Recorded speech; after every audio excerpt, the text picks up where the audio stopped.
Welcome to Groton. I'm Cindy Olsen, and today we have with us historian Jim Streeter. Welcome. Thank you, Cindy. We're going to talk about the Hive of the Avery Memorial Monument. Very good. Can you tell us, well, first of all, where are we? Tell the audience. Well, for those that are familiar with Groton, if we're heading out Pequannock Road toward the shopping center where Benny's used to be, we're right at the intersection of where CVS drugstore is, Dunkin' Donuts, and then across the street is where Benny's used to be. But interestingly, this is called Pequannock Road, but years ago, Pequannock Road didn't exist. They had a road called Dark Hollow Road, and it ran pretty much parallel to Long Hill Road. So that's where we're at. Huh, I never knew that. I've driven by here probably countless times and never known quite what this beautiful monument is. And so thank you for doing this. You're welcome. I'm sure the audience also is curious. So tell us more about the Avery Memorial. Who are the Averys? And let's start with that. All right. Well, the founder of New London and Groton was John Winthrop. Okay, yes. And he came here in 1630. Okay. And along with him came a gentleman called Christopher Avery. Christopher. Actually, John Winthrop came to New London, but Christopher Avery went up to Gloucester, Massachusetts. Okay. And he remained up there for until I believe it was about 18 or 1630. Wow. And then his son came over from England. Okay. And that's James. That's James. That's okay. James Avery. That's the captain. That's the captain. And we'll get into why he was a captain later. Okay. And then about 1650, they moved, 1650, 1651, they moved down to New London area. Okay. And James Avery acquired a lot of properties in the area. So after he acquired the properties, he built a homestead right where we're sitting. So that was about 1656 is when he built that. So that's how old the house was that was here. I want to hear more about that. So why did Captain James Avery move here? Well, again, back then they were settling properties, they were granting properties, and his father had a good relationship with John Winthrop. There were grants to be made. Right. He liked the property. Just it was over actually, the water? Well, it was not just the water, but this particular area, a lot of farmland. Yeah. So he wanted that, and that's why he actually came to Groton, was because of the farmlands. Okay, and then, so why this particular site on Dark Hollow? Well, it's because it was available, the grant was available to him. It was pretty much cleared land. So it was an ideal location for him to build his house. Okay, so now he had the house, and what I understand is it was originally in New London? The house was in New London? No, he built a house here first. Okay. And it was a two-story, we'll say a family-style house, two-story. Okay. Originally. That's the first house.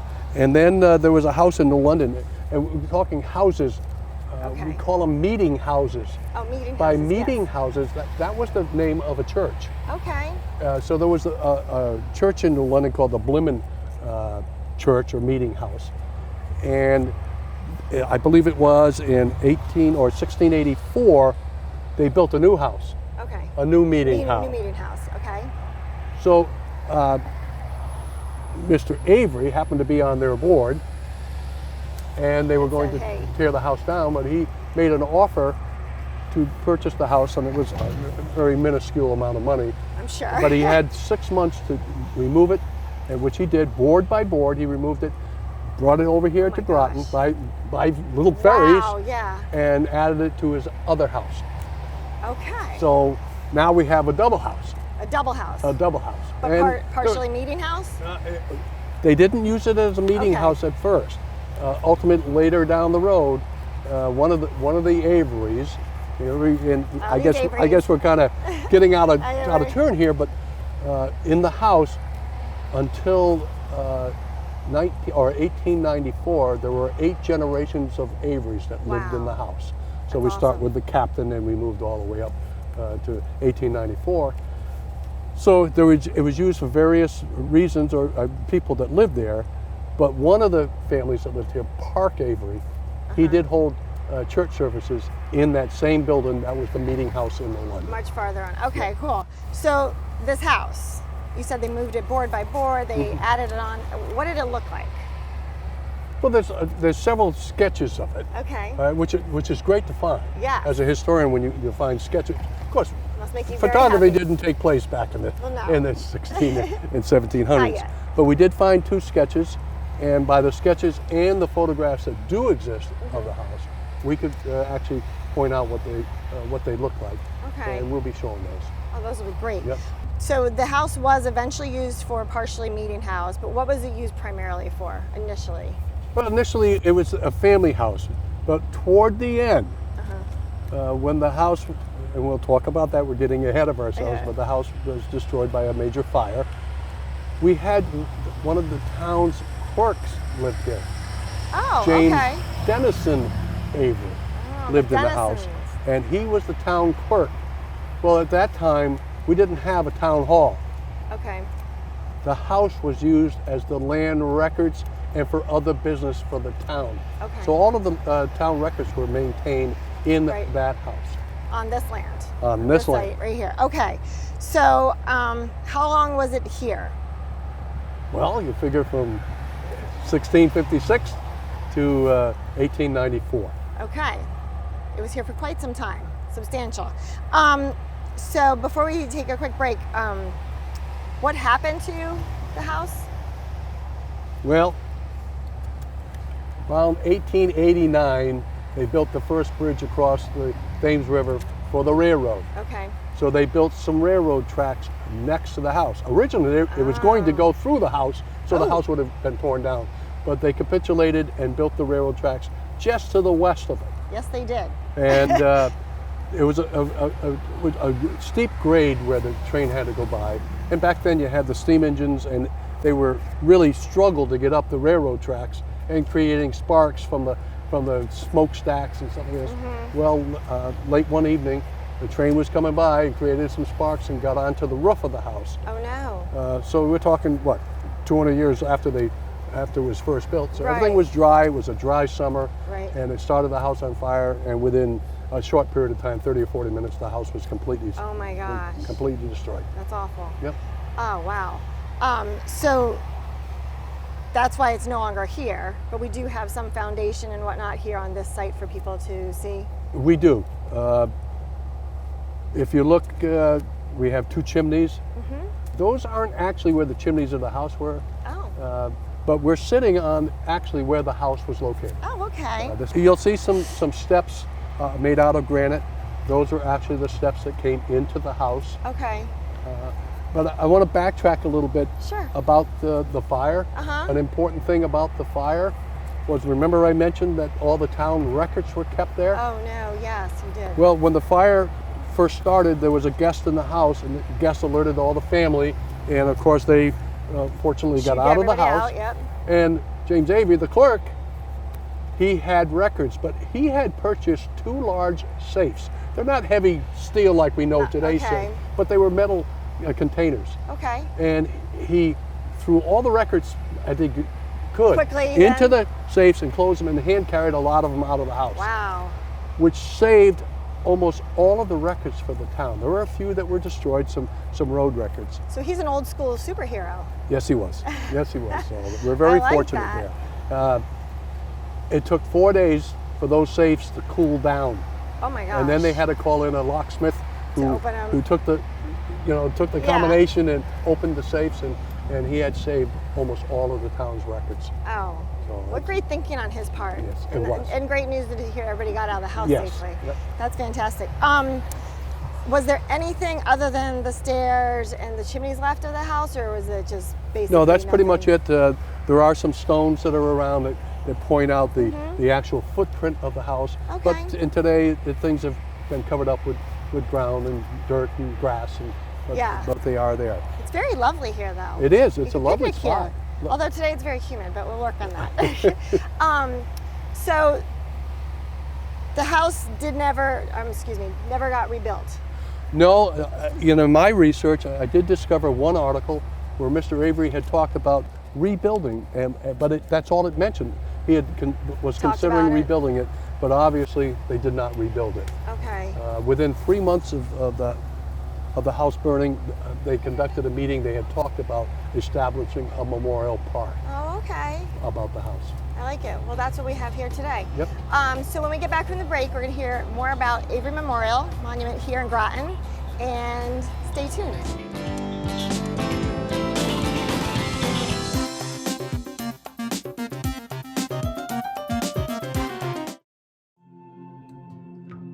When I was growing up, my mom was extremely tidy.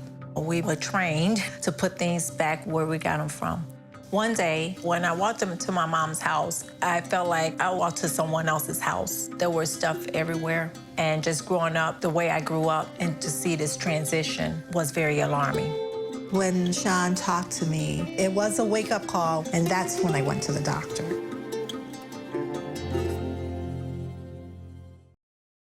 One in 3 adults has pre-diabetes. That means it could be you, your favorite brother, your other brother, Yes. you, your football buddy, your football buddy, you, your plumber, Breathe right into your foot. your plumber's masseuse, Yes. you, your dog walker, your cat jogger. With early diagnosis, pre-diabetes can be reversed. Take the risk test at doihaveprediabetes.org. I'll never forget the day our landlord called and said, read your lease. No pets allowed. My owner tells him my dog ate the lease, but that didn't work. And now I'm stuck in a shelter. But this pit bull is ready for a new crib. I'm loving, loyal, and play well with others. So don't be intimidated by all my muscles, because the biggest one I have is my heart. That's right, I said it.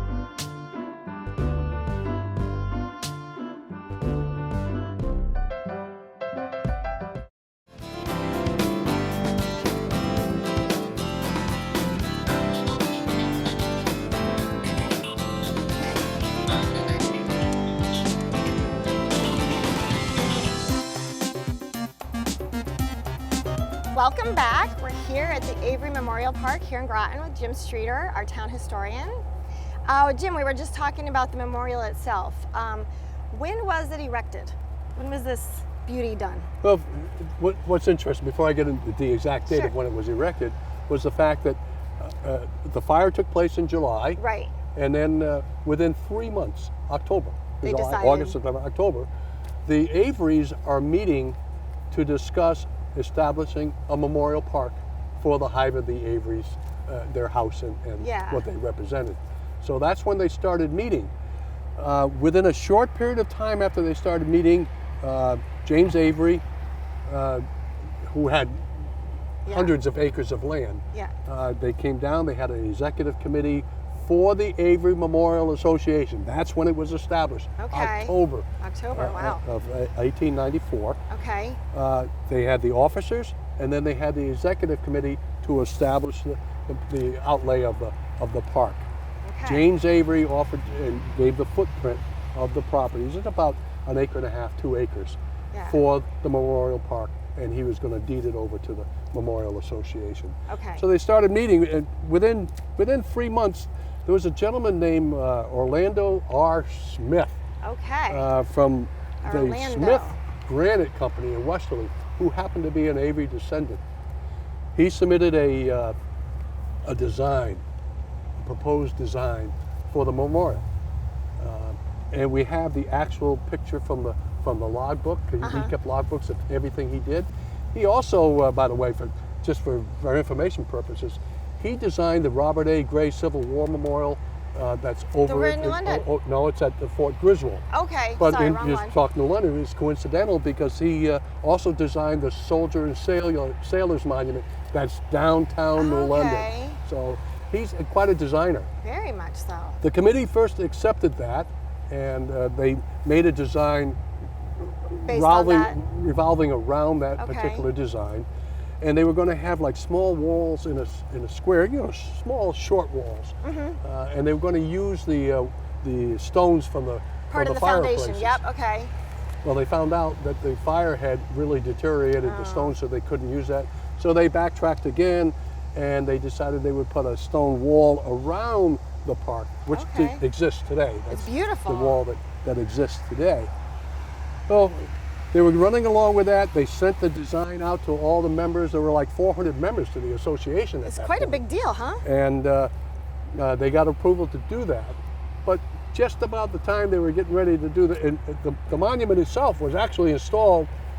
The monument that Mr. Smith designed was actually installed in late 1895. Okay. So it only took a year to have it up That's very there. quick.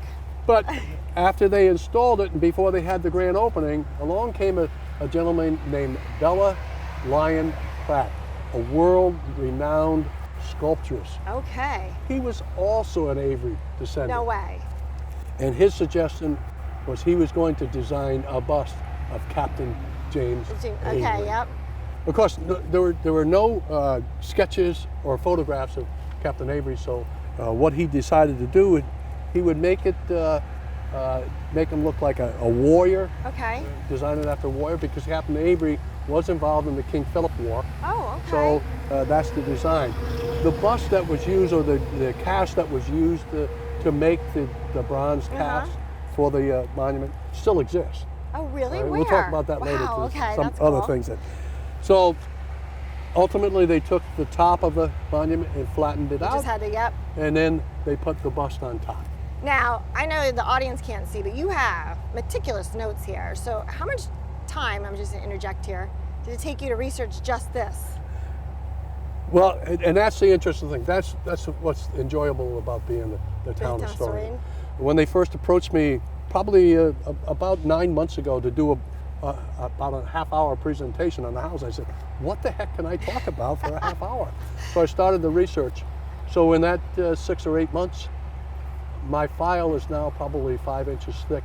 Wow. I started with one postcard and 2 pictures, and now I have probably around 30 photographs of the house and sketches and things of that nature. So it's been very enjoyable. Those postcards, they just keep coming through for you. Yeah, there's postcards. Well, that's how I learned about this dark hollow. Yeah, Right, I remember so- you mentioned previous shows, Yeah. so that was cool. Yeah. Okay, so this guy made this beautiful sculpture. They cut off the top, they added it to it, Yep. and that is how we see it today. That's what we see today. It's beautiful. And the actual presentation was in July of 1900. 1900. 1900 Yes. is when they had the dedication for it. That's awesome. So you spoke of the Avery, the foundation, the group. How were they put together? Well, they incorporated. They're still active because I gave a presentation to their annual meeting about 2 weeks ago. Awesome. And there were probably around 50 or 60 people from around the country. Awesome. All Avery descendants. They came to the thing. They're very active. They also have the Ebenezer Avery House that was involved in the Battle of Fort Griswold.